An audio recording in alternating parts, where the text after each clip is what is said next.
It's Friday, December 21st, 2018. I'm Paul Huckalak. Welcome to TV7.ca News. Today, we sat down with MLA Marie Renaud. The city helps you with your holiday recyclables put to a popular Christmas carol and fireworks, anyone? But first, after over a year of construction, the Arts and Heritage Foundation is excited to announce that as of Thursday, February 7th of next year, the Art Gallery of St. Albert is open for business. Some of the highlights of the newly renovated gallery feature added exhibition space and is barrier-free. To celebrate the milestone, the AGSA, at their new location at 19 Perron Street, will kick off the reopening by hosting a First Look party. Early bird tickets are on sale now for the party on February 7th and will include a limited first look and tour of the building, different ways to donate to the ongoing project, and opportunities to learn about the construction process. To get you in the celebratory mood, the event will also include live music, appetizers, a complimentary drink, and a cash bar. For tickets, visit the Eventbrite website. The city reminds you to be waste-wise this holiday season. The City of St. Albert has posted on their website the 12 days of waste-wise holiday tips to help you reduce your Christmas waste. Day 10 asks you to keep in mind the Mike Mitchell Recycling Depot when disposing of old Christmas lights. And Day 6 suggests gifting a loved one a hobby or experience to reduce on wrapping paper. For the complete 12 days of waste-wise holiday tips, please visit the city's website. Last week, the city gave us a little bit of an early Christmas present. As reported on by TV7.ca, the city released the 2017 Traffic Collision Statistics Report. Within the 52-page report is a diagram depicting all of the approved and utilized locations of intersection safety and mobile photo enforcement cameras. According to this report, speeding violations issued personally by RCMP officers have decreased from 2016. However, distracted driving tickets through manned enforcement have increased. For the complete report, please visit www.stalbert.ca. The city invites you, your friends, and family to the New Year's Eve fireworks on Monday, December 31st, 8:30 p.m. at Mission Park. This is a great event for residents to get together with loved ones, neighbors, and fellow St. Albertans to ring in 2019. Organizers remind you to dress for the weather and arrive early to find parking and a good place to watch. Mission Park will be closed all day Monday, December 31st, and until 1 p.m. on Tuesday, January 1st for event setup and cleanup. For more information, please search for New Year's Eve fireworks on the city's website. Starting next year, homeowners will be paying on average more on their property taxes, but less in their utilities. City Council has approved the 2019 through to 2021 City Business Plan and the 2019 Municipal and Utility Operating and Capital Budgets, voted on at the December 17th Council meeting. This year's budget includes an average tax increase of 0.4% and an average utility rate decrease of 0.01%, says Mayor Kathy Heron. Opportunities for public input were provided through open house and town halls and at various budget meetings in November. The approved net municipal tax requirement is $104.8 million, which, for a house valued at approximately $450,000, means a tax increase of $11 per year. Utility rates with the decrease should see a typical monthly utility bill of around $130 starting in 2019. Full details on the budget can be found on the city website. A local business has taken shopping for clothes to a whole new level. Frockbox is this week's business spotlight.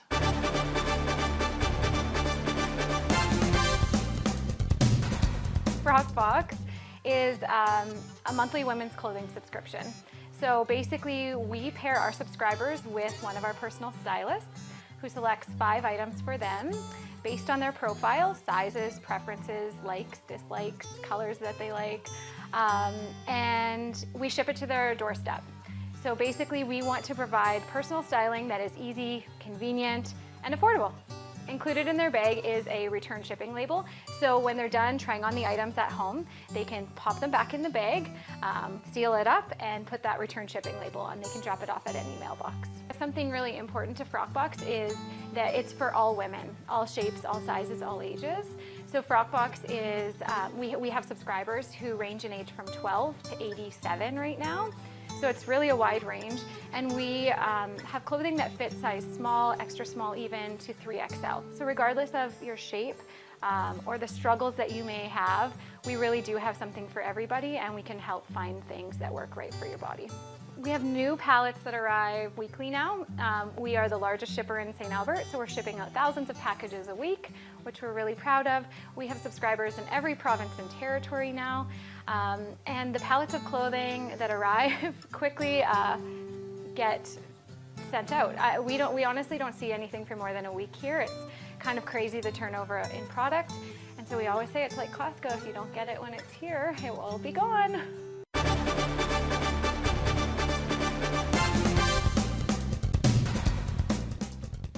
This week on Financial Focus, Crystal Lucier talks about small business fraud. I want money.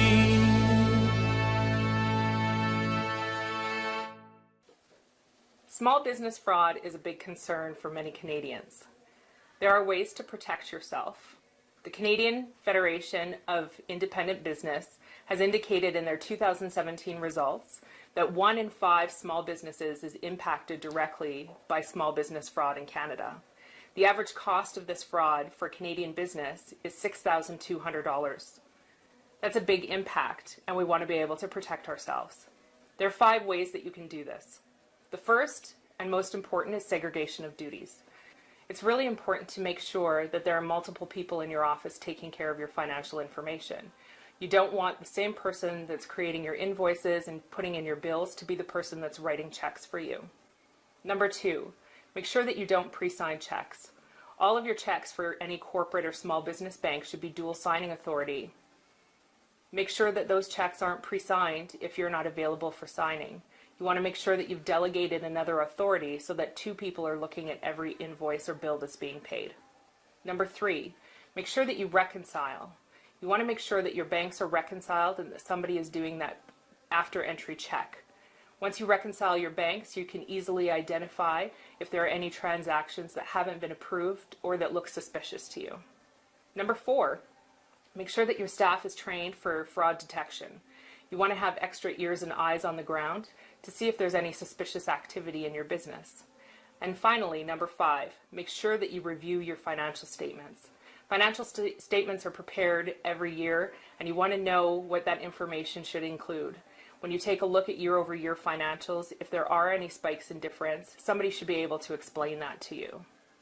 Thank you for joining us. This is Crystal Lucier for TV7.ca. I want money.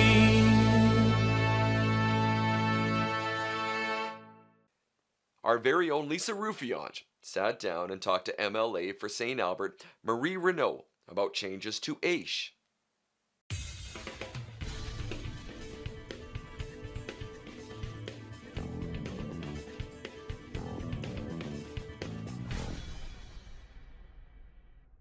Okay, so at that particular point, it was a bill to change some things about AISH. So we'd already dealt with some AISH intake changes, but this was about increasing AISH benefits. So AISH is Assured Income for Severely Handicapped, which is a horrible name for a program, by the way. I was going to put that out there.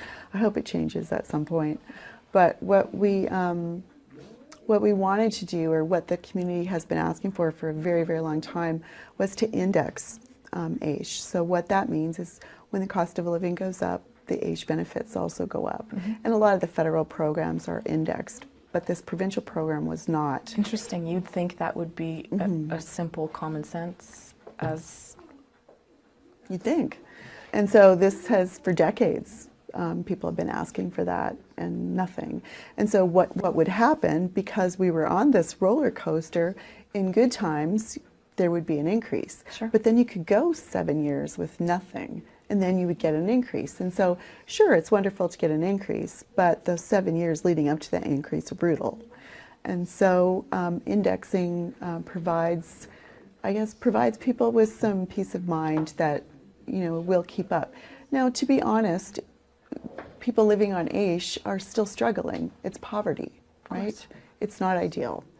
But it was important to index. It also got increased a little bit. And how was the index decided? Was that a percentage based? Was it? Yeah, it's based on so let's say whatever the percent is, and I think it's calculated in the new year, so based on the previous year's percent, yeah.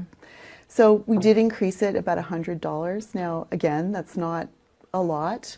What I was happy about was that our government made a commitment, even when times were really tough, to increase AISH, and I hadn't seen that before, so that was really good. The other thing that was really important to me, and I made this amendment to the legislation, was to change the amount of income that people could earn without having AISH deducted. And so there are about 55,000 people on AISH in Alberta, and a lot of those people are capable of working, want to work. And so what this does is it encourages people to make that transition. And there are so many people that don't want to be on AISH. They want to make that transition. So this was, again, more incentive for people to be able to take care of themselves by working, to make that transition properly, and to, if they're able to get off AISH. And so it increased their allowable earning exemption by about $300. For the full interview, please check out our Facebook page. And that's it for this year. From our family here at TV7.ca to yours, we hope you have a great holiday season. For all of us at the channel, I'm Paul Huckalak.